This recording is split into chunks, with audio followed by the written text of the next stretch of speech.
কথা বলেছি। আজকেও কোমর ব্যথার উপরেই কথা বলবো, কিন্তু ভিডিওটা ভিন্ন ধরনের। যেমন কোমর ব্যথার উপরে কথা বলবো, কোমর ব্যথায় ভ্রান্ত ধারণা একটু ডিফারেন্ট নয় কি? অর্থাৎ রুগীরা যে অনেক সময় আমার সঙ্গে বলে থাকেন, আর এই কথাগুলো আমি আপনাকে বলছি আমার এক্সপেরিয়েন্স থেকে, 40 বছরের এক্সপিরিয়েন্স দেশে এবং বিদেশে। রুগীরা বলে থাকেন, কেউ কেউ আমাকে বলে থাকেন, বয়স হয়ে গেছে 40 বছর, তাহলে তো এখন ব্যথা নিয়েই চলতে হবে। কিন্তু আমার কাছে মনে হয় এটি একটি ভ্রান্ত ধারণা। আপনার কোমর ব্যথা হয়েছে, আপনার কোমরের সঠিক চিকিৎসা করেন।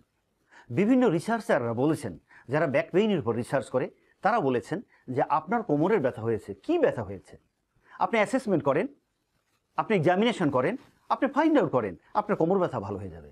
সুতরাং এই যে ভ্রান্ত ধারণা, বয়স হয়েছে 40 বছর, ব্যথা নিয়েই চলতে হবে, আসলে তা নয়। অনেক রুগী আমাকে বলে থাকেন যে আমার স্পন্ডোলোসিস হয়েছে, আমার ব্যাকে লাম্বার স্পন্ডোলোসিস হয়েছে, এভাবেও বলে থাকেন। কিন্তু আমি বলবো, স্পন্ডোলোসিস আপনার কোনো রোগ নয়, এটা এক্স-রের একটি পরিভাষা। তো সুতরাং আপনাকে দেখতে হবে যে ওই ভিতরে কি হয়েছে, এক্স-রে কী বলেছে। যেমন এক্স-রেতে আমরা দেখি, নর্মাল এক্স-রেতে আমরা দেখি আপনার এই যে আপনার থাকে, এখানে যে হিপ বোন থাকে, এটা আপ স্লিপ ডাউন স্লিপ হয়।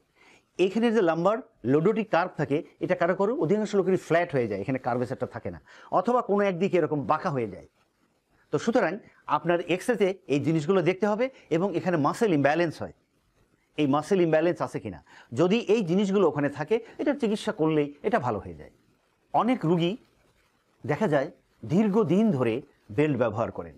যেমন আমার কাছে সেদিন একজন এসেছেন, উনি বলছেন যে গত 3 বছর যাবত ওনার কোমরে ব্যথা, এবং উনি কোমরের ব্যথার জন্য বেল্ট ব্যবহার করছেন। তা আমি জিজ্ঞাসা করছি তাকে, আপনি কেন বেল্ট ব্যবহার করেন? উনি বলছেন বেল্ট ব্যবহার করলে ব্যথা কমে যাবে। আমার মনে হয়, আমার প্র্যাকটিসে আমি যা দেখি এবং আমার এই অভিজ্ঞতা থেকে বলছি, আমি বিভিন্ন রিসার্চের কথা বলছি, কোমর ব্যথায় এতদিন বেল্ট ব্যবহার করা এটা কেন ব্যথা কমাবে? এটা একটি ভ্রান্ত ধারণা তাদের জন্য।